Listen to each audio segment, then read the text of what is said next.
Roger, copy. Hey everyone, we're live. Welcome to another MoonDAO Town Hall. Today we've got an awesome guest, Chris Sembroski. Yeah, I guess without further ado, Chris, you can jump here up on stage. Chris is an astronaut, and we're really lucky to have him. And I'll take it away, Chris. Okay, great. Well, thanks again, Pablo, for having me on. I much appreciate being here. So I just wanted to start off by saying I am so excited to be here and talk about Inspiration 4. Today is Splashdown Day as of 4 years ago. So at this point in time, exactly 4 years ago, we were preparing to come home. I think we were opening the cupola bubble one last time just to take that last peek at Earth before we have to pack things up and close things out and prepare for our reentry a little bit later today, 4 years ago. So it's wild that that time has passed so quickly to me, but so much has happened since then. But at your request, I would love to share some pictures and videos, and it kind of takes us through the background of some of my history and what it was like to go through Inspiration 4. So if I start by sharing this quote from Carl Sagan, it says, "The Earth's the only world known so far to harbor life. There is nowhere else, at least in the near future, to which our species could migrate." I think this captures the essence of why we feel like it's so important to use space and to go to space, to look back at our home and realize how important it is to everyone. That's the best place to be from. Uh, Anywhere else we go out that's accessible to us, even when we do go to the moon and to Mars, those are places that are not full of life, that they are more than just fixer-uppers. We might see Earth as a place to fix up and has lots of problems, but it has the perfect balance of things that need to work together to help uh, harbor life and to sustain life. And I mean, just looking back at Earth in all its beauty, it's absolutely stunning to me. And I am encouraging PowerPoint to say, let's go to the next slide. It's thinking about it, I'm sure.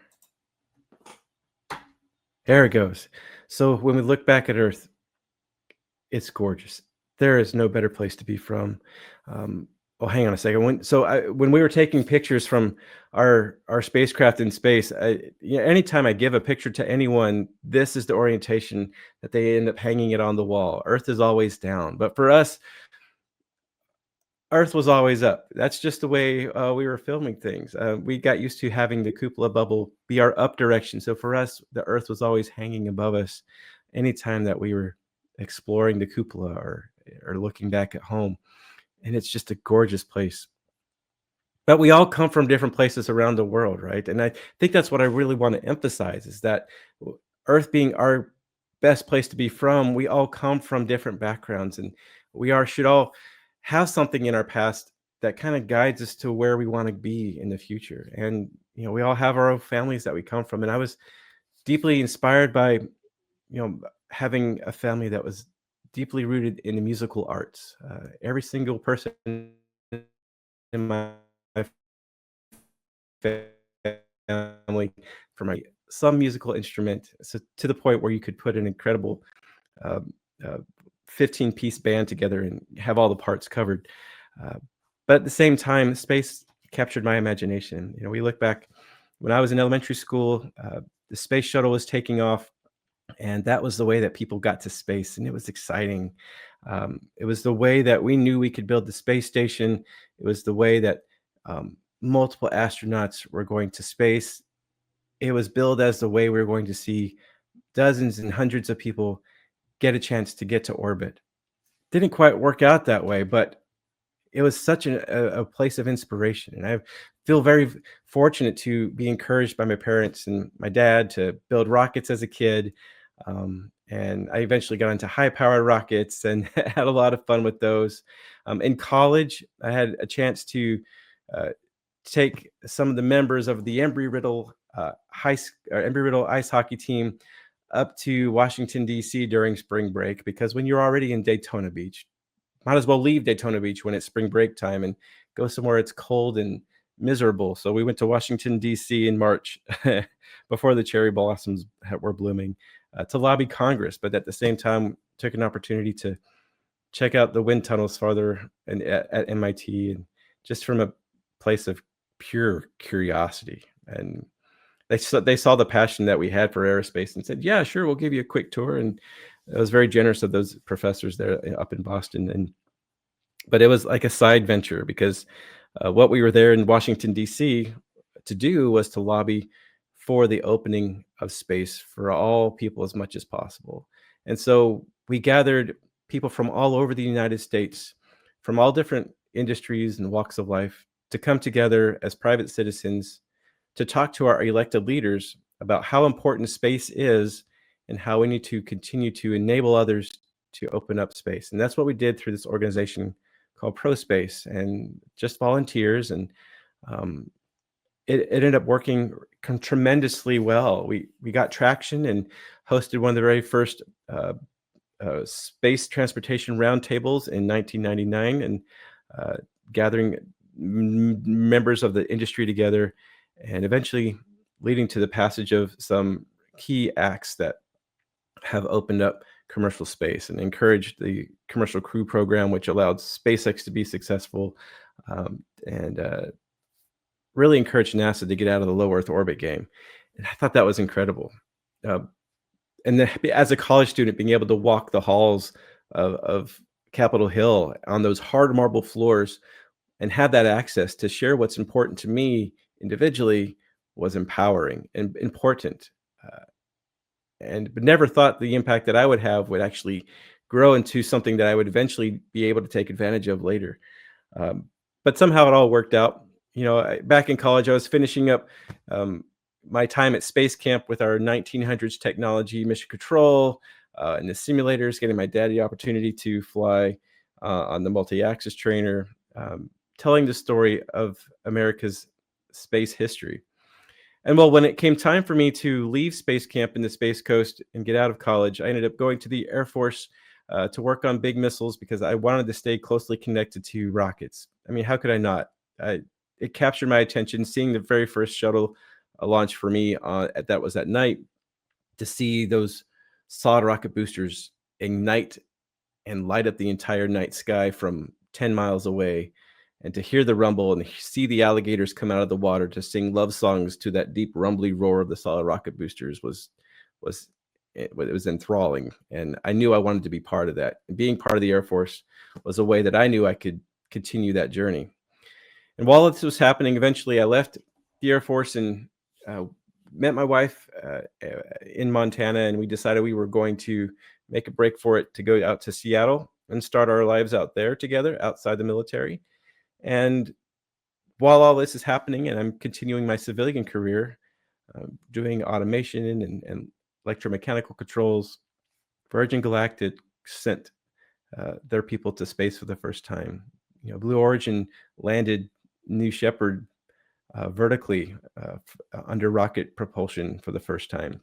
Falcon 1 successfully made it to orbit on its fourth attempt and was able to secure those NASA contracts that I alluded to earlier.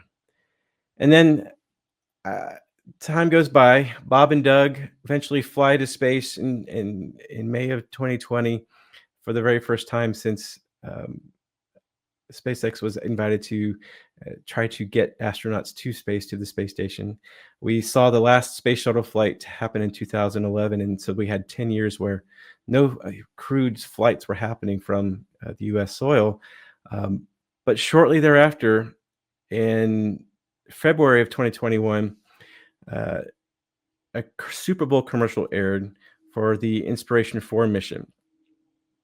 Well, I'm sitting on my couch and absolutely, as a space nerd, thought this is something I want to do. I want to be a part of this. So I pulled out my phone, made a small donation, completely forgot about it until a month later when I'm sitting downstairs with my daughter, getting her ready to go to get donuts one morning, on the weekend. And my wife calls from upstairs saying, "Hey, Chris, you left your phone on the nightstand.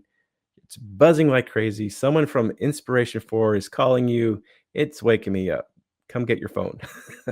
Sorry, sweetheart. Grabbed my phone, started this conversation with this guy named Kid, and come to find out that he was doing a verification of a deep pool of candidates to see who was going to earn this fourth seat for this Inspiration 4 flight to space. He convinced me to send him some very personal identifying information over email, and had mentioned that he was a former Thunderbird pilot and F-16 weapons school instructor, which caught my attention. Not something you expect to hear on a donut run on a Saturday morning in Everett, Washington. But I then got on a Zoom call with him the next day. Remember, we're in the height of COVID, and we're not able to communicate with our friends or meet them in person. So all of our conversations are over Zoom now. And I get on this Zoom call, sitting in my kids' playroom with these, decorations around me that are designed for young kids and butterflies hanging from the ceiling. And I meet Jared Isaacman in this Zoom call for the first time. And then I see my friend Kyle, who I went to Washington, D.C. with years prior to lobby Congress. We had launched rockets together. He was a roommate of mine in college, and then also the best man at my wedding. And next thing I know, I see him, and I'm thinking this deep pool includes Kyle as well. Turns out, no, Kyle's the one who won this sweepstakes, can't take the flight, has given Jared my name, and I'm going to be going to space in 6 months. That was a lot to take in really fast, but absolutely an incredible thing. And the next thing I know, I am meeting with the Inspiration 4 crew, which includes Jared Isaacman, Dr. Cyan Proctor as our pilot, Haley Arsenault, our medical officer from St. Jude Children's Research Hospital, and then me on the end here, the guy who was the adopted sweepstakes winner.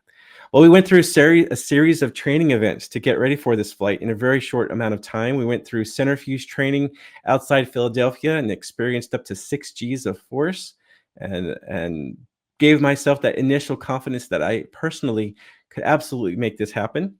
We climbed Mount Rainier, which is a volcano outside of Seattle, Washington, a 14,000-foot peak. We stayed up at the 10,000-foot level for 2 nights in these little blue and red tents. We were kind enough to get, Jared was kind enough to give us about 5 weeks of notice for a climb that most people train for about 6 months to do. So it was a big challenge for us. Very proud of my crew. No one quit, although we were hurting and struggling and took a long time to get up there. But getting uncomfortable was part of the objective. And being okay, feeling all of these uncomfortable sensations was going to be very important for us to remember when it came to spaceflight.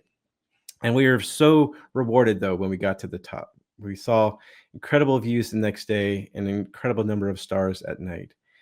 And then additionally, apart from knowing that our crew is going to stick together, can we communicate? Can we function when we're being put under some extremely unique situations? And so Jared took us out to Bozeman, Montana, and put us through a series of fighter jet flights and did barrel rolls and formation flying, and continue to hone our skills of teamwork and communication as we were being put through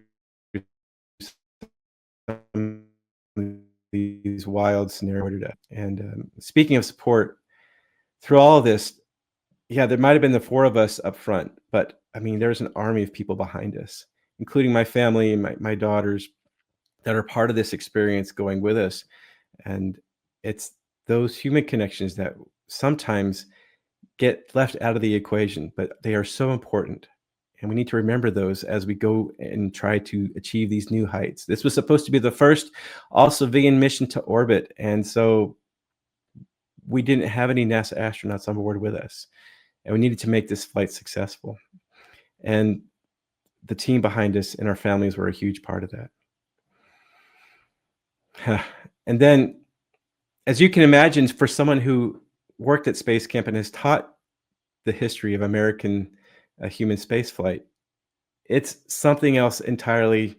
And you get a flood of emotions and a huge amount of imposter syndrome when somebody stitches your name on the sleeve of a SpaceX spacesuit. It was quite a moment for me when I put it on for the first time, and I was so proud and so excited, but also feeling that weight of history and how fortunate to be standing on these shoulders of giants that have come before, realizing in that moment that the work that I had done as an undergrad college student, volunteering my time, along with hundreds and thousands of other people, was coming back in full circle to allow me to have this opportunity to go to space as part of this all civilian crew. We took one last look at our spacecraft from the ground, doing that famous lean back that you see other SpaceX astronauts take. And then on September 15th, 2021, just after 8 p.m., we took off from Launch Pad 39A. It's the same launch pad that Neil Armstrong and Buzz Aldrin left to go to the moon. And it's where the majority of space shuttle flights left from as well. For a flight that's meant to inspire and to encourage people to donate to St. Jude to help eradicate childhood cancer, it left behind such incredible imagery that truly was inspiring to people on the ground. And for the four of us that were inside this spacecraft, we may not have seen these images while we were flying, and we may not have heard the chants and the cheers and the clapping and the excitement of what was happening on the ground.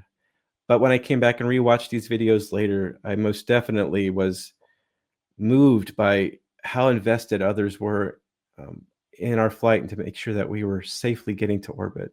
And it reminded me how I felt anytime I see a crewed flight take off on a rocket, that I truly wish them well and I'm willing them to orbit safely.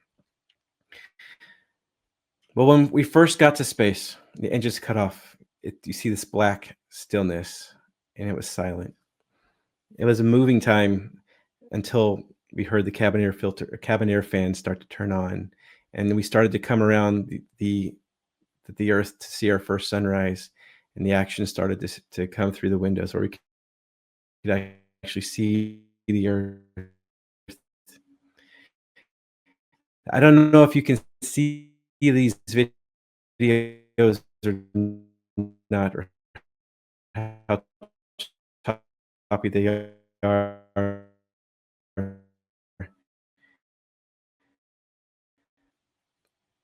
And it was such an important part of our mission. Being able to look through that window and capture pictures of the Earth that we've only heard stories about. You know, we were flying at a higher altitude than the space station, so we were able to see more of the curvature and get a better, a continent-wide view of the land masses. And we could see all the different variations of cloud formations all over the world. So many spirals. And you get to see how the oceans and create some of these storm clouds and these wild cold fronts. And the shadows that you see as you go around the Earth every 90 minutes. So you get a sunrise, and then 45 minutes you get a sunset. And the lengthening of these shadows from the clouds is inspiring. And it's just, you sit there in moments of awe and just feel very insignificant when you look back and see the Earth the way it is.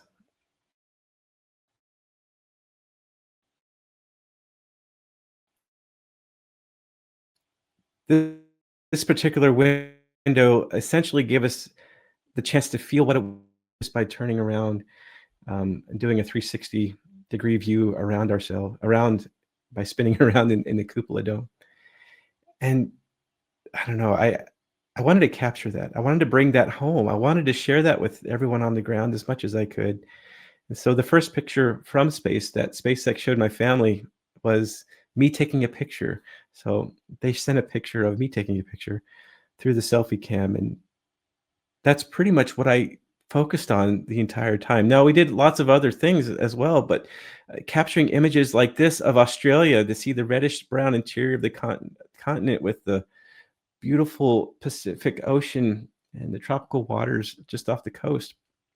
And then on the night side of the earth, where you can see in North America, Lake Michigan, and you see the cities of Chicago and Cleveland, and then you start to recognize that there are white flashes at the tops of some clouds, and as you recognize that there's this cold front stretching across the continent that's just lighting the entire earth, the entire night sky up in this amazing firework display. It was something I could watch forever. An absolutely dynamic and gorgeous planet. Between the lightning flashes, the interactions of the clouds with the land, the snow-capped mountains of the Andes, um, the light reflecting off the ocean waters, being able to see that thin blue line of the atmosphere on edge to realize that's all that's separating us from the vacuum of space. It's quite the dynamic environment, and it's alive, and it's something worth protecting, and realizing that this is where everyone you know and love lives. Now, we had fun while we're in space too, because we're bringing more of ourselves to space. We're bringing our humanity with us. And as we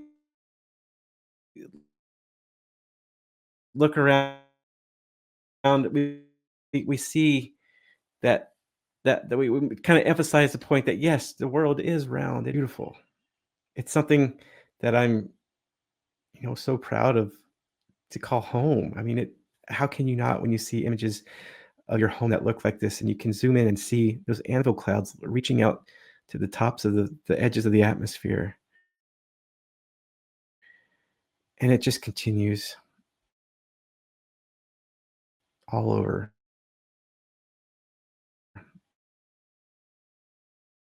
Sometimes when I give this presentation, I while we travel around it, at 17,500 miles per hour. And we did so together as a crew, right? We made sure that we did as many things as we could to make sure we weren't the last people that were going to be able to experience this as a civilian crew. And doing it together with the people that were supporting us along the way and encouraging them to support St. Jude, and recognize that, it kind of goes back to this little Rumi quote that I found. And you don't realize it, but we may be doing these incredible things with rocketry and spacecraft and astronauts, but it's those connections between all of us, that we're the actual light of the world that brings the joy and brings meaning to what we're doing, and all that joy is that humanity I talked about. You got to play with your food in space a little bit. You got to show that it's not just the physics and the mechanics of flying to space. Yeah, it's those people that you can connect with during and after and bringing my family with me on some specially made dog tags that include, as a reminder that she's there with me. It's taking the opportunity to do media calls with the patients from St. Jude, and to show and tell some things with the greater public about what we're doing in space and why we are there, to show that, yeah, we're doing things that we've only dreamt of as kids, but now we're able to make them become a reality, because when we go to space, we're doing things that we can use to improve life here on Earth. Now, that would not have been possible in a cockpit like this, right? The flight deck for the space shuttle, very complicated, lots of rocker switches, and there's no way that in 6 months we were going to be able to master a system like this. But thankfully, through the advancements of technology, that's what's allowing us these opportunities. The switches we had were just for emergency situations, but we could use those flight computers and the screens to see where we were at any time. And through the autonomous capabilities of Dragon, we're able to control where our orientation, and know exactly where we were going to be splashing down when it came time to come home. And in this case, we're looking at where we are on our flight path, and you can start to see that the only human impacts on the planet that you can see from space are those lights at night when you're on the dark side of the Earth, and then those wildfires as we're flying over the central part of Brazil here that just dump smoke into the atmosphere. And you take a moment to pause to remember that, wait a second, I just saw that thin blue line as we were going around the edge of a nighttime pass, and realizing those anvil clouds are only going so high that the smoke only has so far to go. And that's all the protective layer we have. But then again, it's that it's all those problems that we think are so important that do fall away into insignificance, because they Jared and Cyan, who are our commander and pilot, might have had those 3 flight displays and those 3 screens in front of them to give them situational awareness. Haley and myself didn't have that same visibility, so we have our iPads on our knees to keep track of the timeline and where we are in the mission, and or to watch movies like this while we're waiting for transitions to happen. But we're just being ourselves, bringing the best of what we thought we could with us to space. 3 days later, we come through the atmosphere and see the plasma go by the windows, flashing brilliant pinks and yellows and oranges as we bring a sonic boom back over Central Florida that they hadn't experienced since the shuttle days, and splash down in the Atlantic Ocean.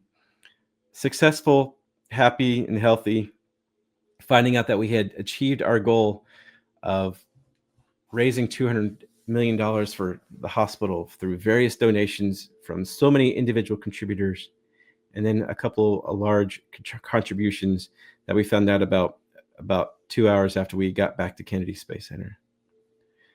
And I think it's just absolutely amazing. And I think another quote that I wanted to include here is that by going out into space, we can address some of these challenges on Earth while we expand our presence in the universe. I hope that we can all bring our individual best to that frontier, because it offers such an unimaginable and limitless opportunity for us to innovate and discover new things. And what I love about our mission is that it wasn't the end, and it's not the end. We continue to see missions continue to grow. We see the advent of large launch vehicles happening. We see Starship taking off. They've flown 10 times so far, and they're pushing the needle farther every time. We see New Glenn from Blue Origin providing another heavy launch vehicle that's going to be partially reusable as well. It's giving us a new opportunity to take more chances on what we're going to be able to see in space. And I am really excited for it. I'm incredibly thankful to everyone that helped support us along the way, and to have this mission as something that's now a part of who I am, and to share it with you, and to share these images of what we're doing in space and where we're going to be going next. So Pablo, thank you again for allowing me the opportunity to share those pictures with you. I'd love to continue the conversation and see what kind of questions we can answer, and carry on with our webcast today. Yeah, thanks, Chris. Thank you so much for sharing this presentation. So this is the second time I've seen the presentation. The first time was actually with Yasmin, who we'll hear from a little bit after this. And I think it's really awesome to see, and I can really kind of really see it, that you're taking an active role in trying to communicate the experience. You feel this like weight of responsibility to like bring this back to people, and to make an impact with the experience that you're given. I guess how has I get the sense already of the answer to this question, but I know that you this kind of, and I appreciate your candidness of just like, you received this call, and then in 6 months you had to essentially take a massive shift in your life and like accept this new identity, and that must have been jarring. And now you've kind of integrated it over the last 4 years, and not only that, but you did it like during COVID, which was already a massive shift. Right. How, yeah, I guess on the 4-year anniversary, how are you feeling now, having integrated all of this over the past 4 years, and how? Right. I continue to reflect and think about it. And I do apologize for the videos and causing the choppiness of the presentation to interject, but hopefully some of the images came through. But yeah, being not only were we all highly stressed during the time of COVID, imagine to have your spouse tell you that he's going to ride a rocket and you have two small kids at home, and you've been raising these kids together as a couple, and well, what if starts to run through your mind. And that's what ran through my wife's mind a lot. And so she would many times throughout the training would be the one left behind, to take care of the house and the home, while I'm off trying to, make sure that the crew stays safe and that I stay safe and I'm prepared and ready for this flight. And that was true on orbit as well. I blasted off the rock of we call home, and they're all waiting to see, if 3 days later we come back home safely, which we did, of course. But integrating that in to the daily life of of of raising kids and running a house, it's wild. You're never the same anymore after you go to space. Um, Once you have that kind of perspective, you want to share it with others, and uh, it changes a little bit of how you see your interactions with people. And you, you, I know Yasmin's going to be sharing her proposal a little bit later, but having the opportunity to meet with people from various walks of life, even people that take the same similar risks that perhaps astronauts do in going to an unknown place to see what they can do in that location where everything is unfamiliar. There's an interesting connection there. You have to be brave, and you have to be wanting to be able and willing to go after something bigger and better, because it's worth it. Just like we were climbing Mount Rainier, that we knew my legs were so sore. That I took so much ibuprofen, it felt like, and doing all those power breaths, pressure breaths to force oxygen into my thigh muscles that just did not want to work anymore up at the 8,000-foot level. But then looking over beside me and seeing the frosty ice cover the hats of my crewmates, and knowing that Haley's making this climb with a prosthetic bone in her leg, that's motivation to say, okay, we're going to keep going. I can do this. If I can make this climb, then I know I can go to space. And I know that if my crew with me can make it through this feeling the same pain and struggles of what I'm feeling, that we're not going to give up on each other when we get in situations that might be challenging. Yeah. We've got a great question from Loretta. She asks, So who did you get to meet or talk to during training? I think there's an incredible connection that. Yeah. Oh, sorry. Yeah. I think I know I cut out for a second, but I know that we all have our own individual struggles that we deal with on a constant basis, but we know that the goal and the reward at the end is worth it. Yeah. 100%. And I think it's awesome that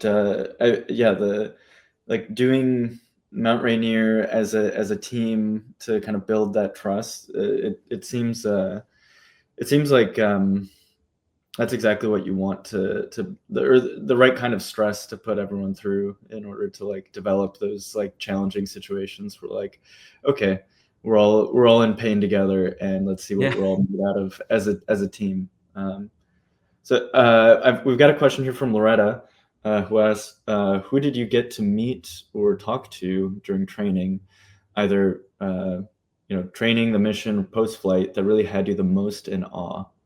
Oh my gosh. We did get to speak to a lot of people. Some people I never thought I would have the chance to.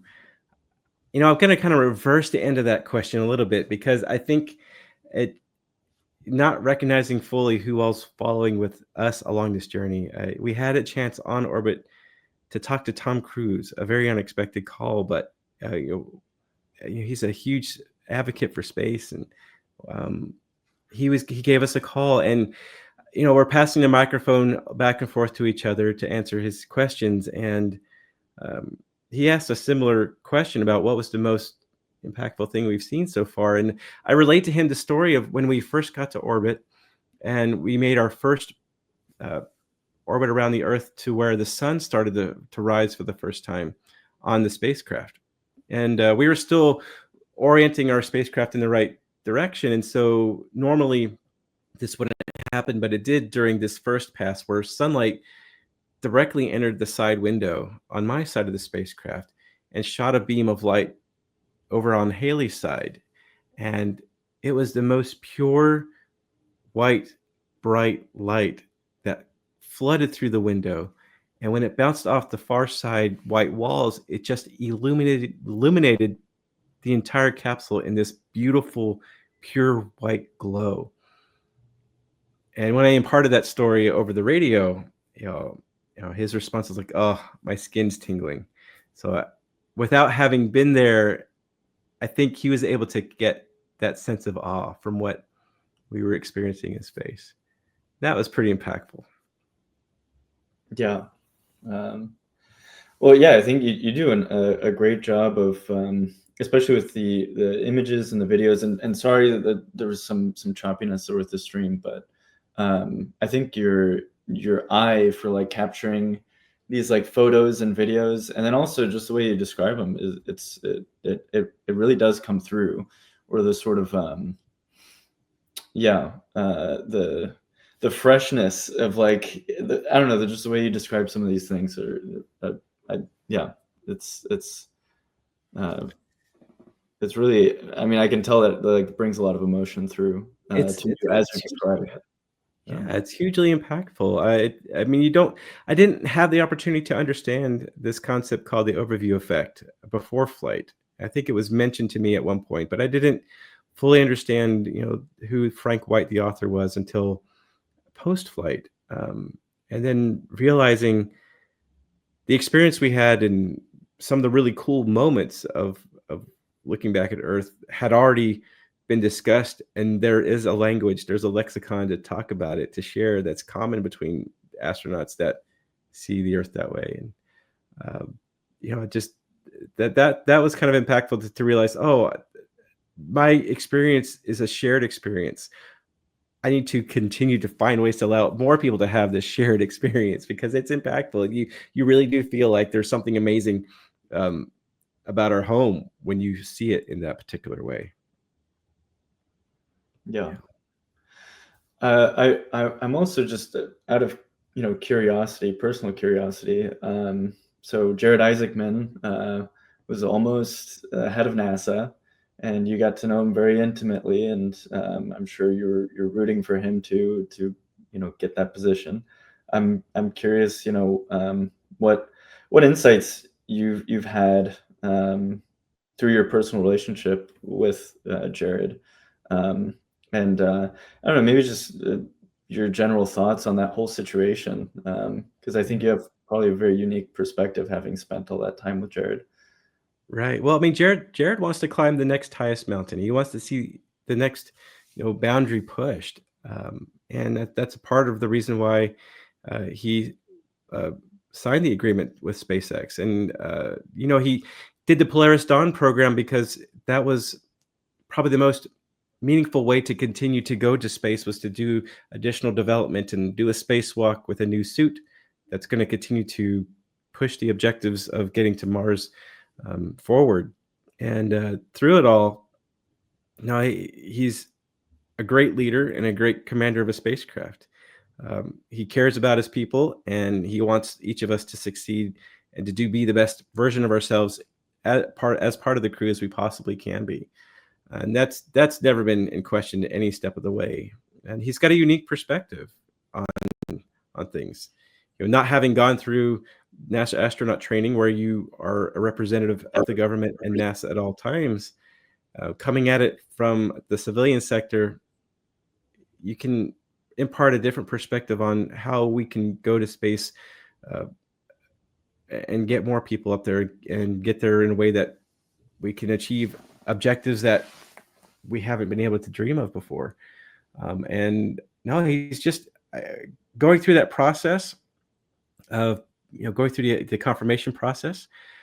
Uh, it's stressful. There's no doubt about it. But I know that he captured some of that same excitement that I felt as a college student. Walking the halls, going into congressional offices, um, to talk to the decision makers of how we're going to run this country and what we can do to make it better, how we can push space objectives forward, whether it's a specific agenda by this pro space lobbying group or a company or whatever it is, or just a private citizen saying, I, money aside, what's the right thing to do to push humanity forward, to push our presence in space forward in a way where we can do the maximum good in space for Earth. And I think Jared was going to be absolutely the right person to do that at that time. And I think going through that process, he had a chance to see how the process works. And I mean, being in politics is challenging.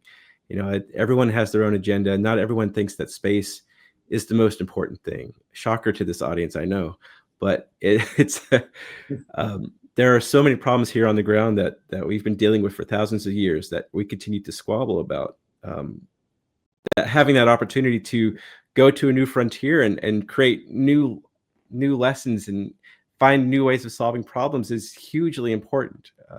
And it might solve some of those issues that we've been struggling for millennia to answer. And he brought that fresh perspective. And I think it's a really unfortunate, that it got canceled on him kind of very abruptly. But I know that he still fully believes in the mission of what NASA can do and what we need to do to take more people to space. So he's not done yet. I have no question about that in my mind. And I applaud him for that. It's the same, feeling I felt as a student, continuously going back year after year, every March, that knowing that my little impact as a college student amongst the sea of professionals was having some sort of small ripple effect that would hopefully widen out this opportunity in space one day. And I can see him seeing the opportunities to do that still. Yeah. Yeah, I mean, I think it's I'm saddened by him not being able to lead NASA. I think he would have brought a lot of great energy to the administration. But I think we've got some really great questions coming in from Discord, and I just want to do another call. Like if anyone has questions, leave them on YouTube, Discord, Twitter. We get all of them here. One from Phil. He asks, was it difficult to return to normal life after your flight? Has it changed your day-to-day at home or at work?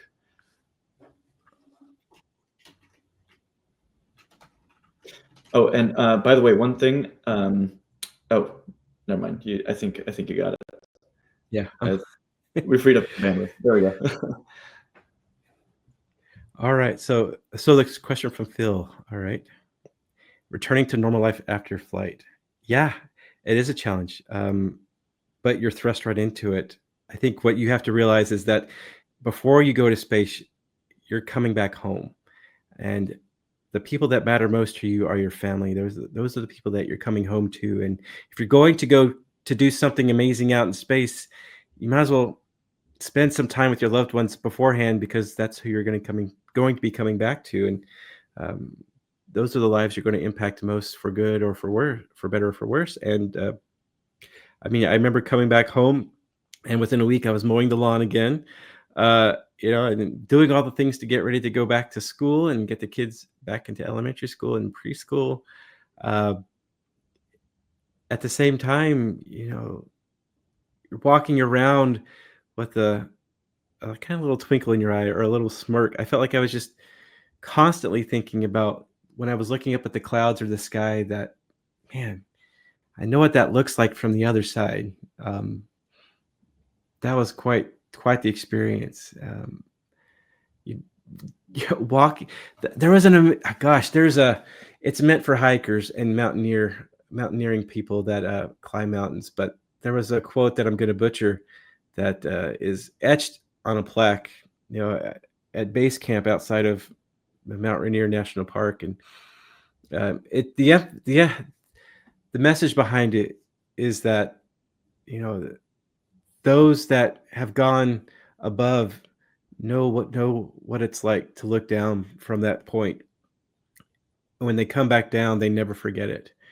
Those that look up without having that climb just may never know. And it's that experience of having seen and knowing and remembering that just kind of changes your walk in your everyday. It really emphasizes, personally for me, you don't forget that point of things falling away to insignificance, those struggles and those problems that we battle over constantly, or we see wars fought over, those fade into nothingness when you start to realize the true connections that matter, those ones between you and me and others. That's really what's most important. I think that's a great segue into this this other question that came in from Elliot. Elliot asks, would you say that experiencing the overview effect has influenced your views on religion, faith, or your perspective on humanity's place in the universe? So for me, the overview effect, I guess a couple of things. I mean, when you are a spacecraft floating around in space, you recognize that the Earth itself is its own spacecraft, and then the moon rises, and you see it as another floating body out in space, and it emphasizes the fragility and how delicate things are in balance at this point. That we are so happen to be on this planet at a moment where life is just thriving. It's this little bubble within the universe in this galaxy that says, okay, we can be human. We can do amazing things with life at this point in time, which is crazy to think about. I mean, in the entire billions of years of history of the Earth, it's just 10,000 years of humanity have existed on this planet. And it's wild to think about it, but it also emphasizes how fragile it is. But when I look back at the Earth, the other part was that I felt more connected to places around the Earth than I had ever felt before. I saw that physical separation. I felt separated, but oh man, I really wanted to go and visit the Andes Mountains. I need to go to Machu Picchu. I need to go visit the people from Australia. I need to go see the folks in the South Pacific Ocean, in Oceania. I need to go and see what it's like to experience more of these I need my wife to go experience some of these thunderstorms that are going across the U.S. to see a tornado. I mean, I grew up on the Southeast. I know what lightning and tornadoes are like, but she needs to experience that.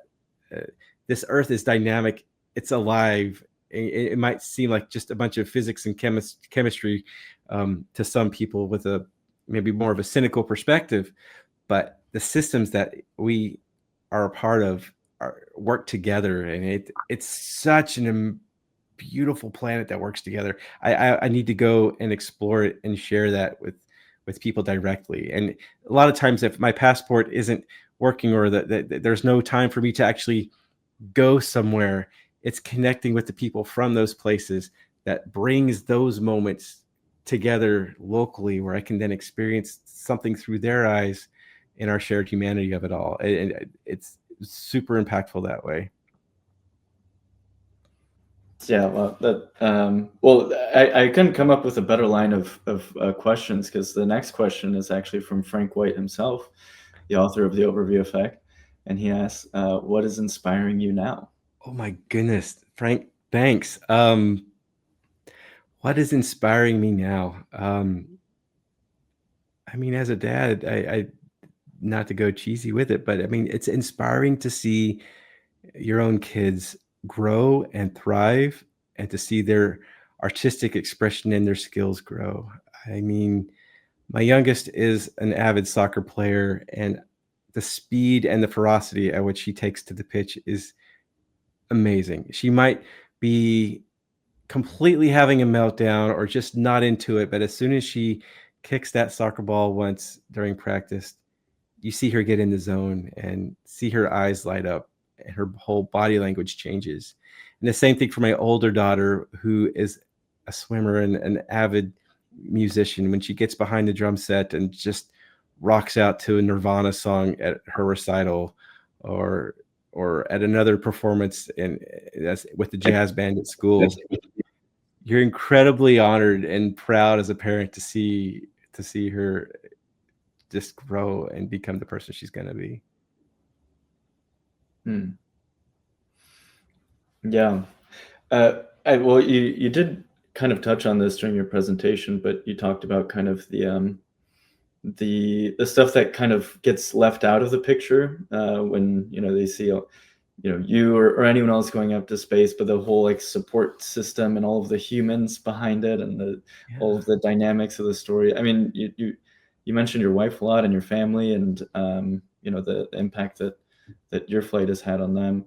And yeah, I think it's great that I don't know that you're able to tell that story and get that across. And yeah, it feels like your story, at least for me, feels much more personal or approachable than someone who's gone through many years of NASA training. That they're awesome, but I just it seems like they're at some higher echelon of something. Yeah, my brother collected baseball cards. I collected 8x10 glossies of astronauts. So yeah, same feeling, right? They're dedicated. They're incredibly accomplished individuals, and they're still my heroes. A lot of them, and I agree with you entirely about that. Yeah, and I think that's what's great about having this new era of space happening, and it's kind of I see it as part of the mission of MoonDAO as well. As like we see the opportunity to have more than those highly those selected individuals. We have the opportunity to share space with more than just that top 1% of the 1% of humanity to go to space. We can bring our imperfections with us so that we can perhaps perfect ourselves along the way. But I think it's so cool that we can do that.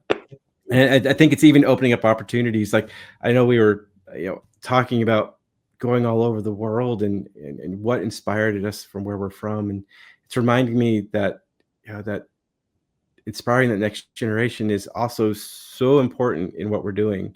That if it wasn't for like my dad inspiring me to build rockets, or having that teacher in high school that inspired me to come up and think about the stars late at night on top of my high school and take a look through these large telescopes to see the colors and the clusters that are just out of the abilities of our eyes to see until you get a little bit of high powered. It's that same inspiration that we need to impart on future generations, and that same access to space resources and education. It's that mission of this nonprofit that Sarah Sabry started, called Deep Space Initiative, that's looking to provide research opportunities and collaboration opportunities and education for people all over the world, no matter where they're from. Like, why limit people on their access to knowledge and expanding their curiosity just because their passport says they're from a specific country? I'm so proud to be part of that organization, and we're celebrating them here at IAC in Sydney in about a week and a half. Our event called Deep Space Connect, which I encourage anyone that's going to be in Sydney to come join us on September 30th and get your tickets to help support it, because we're enabling researchers from countries all over the world to collaborate together to solve really challenging questions. And the outcomes have been pretty impactful. Some have been, so the outcomes in the short time frame that these researchers get together and tackle these questions, the outputs are sometimes of high enough quality to get published within that short time. We're building out educational resources and courses for people to take that maybe you were space curious as a kid, but went into marketing or business or biology in some other degree. and you wanted to know more about it, well, we're building out some resources that anyone can access to get into those industries. So yeah, it's a continue that mission. I've always thought that STEM education was hugely important anyway, and I still love going back to space camp and talking with the kids there too. So they get excited. They see some of the pictures that I showed earlier, and ask great questions and engaging with them. And um, those are the little ripples in the water that may take a long time to come back as tidal waves, but when they do, it's overwhelming and impactful. Yeah, absolutely. Yeah, I think yeah, it's incredible to see just the butterfly effect that can occur if you know just have a conversation with someone at the right time, you know, especially younger people. Um, and yeah, I totally agree. What you're saying resonates a lot with um, like my mission or in MoonDAO's mission that, you know, it shouldn't matter where you're from. You know, the types of people that will impact our future in space, they can come from anywhere, and they should come from anywhere to give us these different perspectives. And yeah, and I'm so grateful for you know, you sharing your time with us here, and sharing your perspective on your flight. And yeah, and we'll actually have some people at IAC for MoonDAO, so um, yeah, definitely stop by Chris's event with DSI and come out to Sydney. Um, and yeah, and we're almost at the top of the hour, so I want to respect your time. But I guess in the closing last 2 minutes, anything, how should people stay connected with you or reach out to you, or you know, anything else that you want to leave us with before we close Oh, out? sure. I mean, you can always, if you need to get in contact with me, you can always go to chrissembroski.com, and my LinkedIn profile is linked there. Um, but yeah, if you want to get involved with DSI, with Deep Space Initiative, deepspaceinitiative.org, and you can look up our events there. You can look for our future courses that will be coming up there over the next several months, and we'll be posting events and our own podcast talking about the work that we're doing, and get more insight to, you know, what Sarah Sabry's mission and what she's been working on as well. It's pretty cool. So look for us there. You can find, of course, on all the social media fronts as well. But anytime you guys have a question or you're curious about something, yeah, reach out. And I look forward to seeing everyone that's going to be at IAC in Sydney. Hope we can cross paths at some point. Definitely. Yeah, and I'm also excited. I know we've kind of talked about it a little bit, but ways that MoonDAO and DSI can collaborate. And Yeah.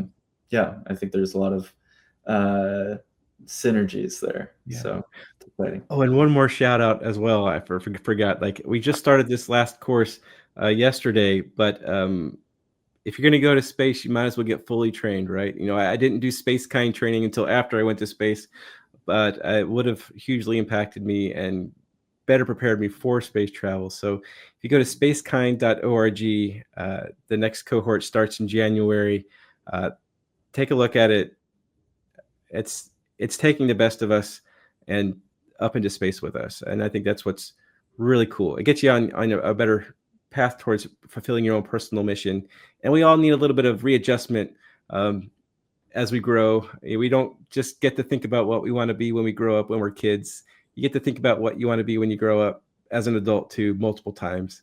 So it's a good chance to recalibrate that too. Yeah. Yeah, I'm doing SpaceKind right now, so That's right. it's Awesome. great. And SpaceKind is in the marketplace, so you can also sign up for SpaceKind through the MoonDAO app, which is fun. Sweet. Pablo, thank you again. This has been a really fun conversation, and I hope to see you guys around soon. Awesome. Yeah, thank you so much, Chris.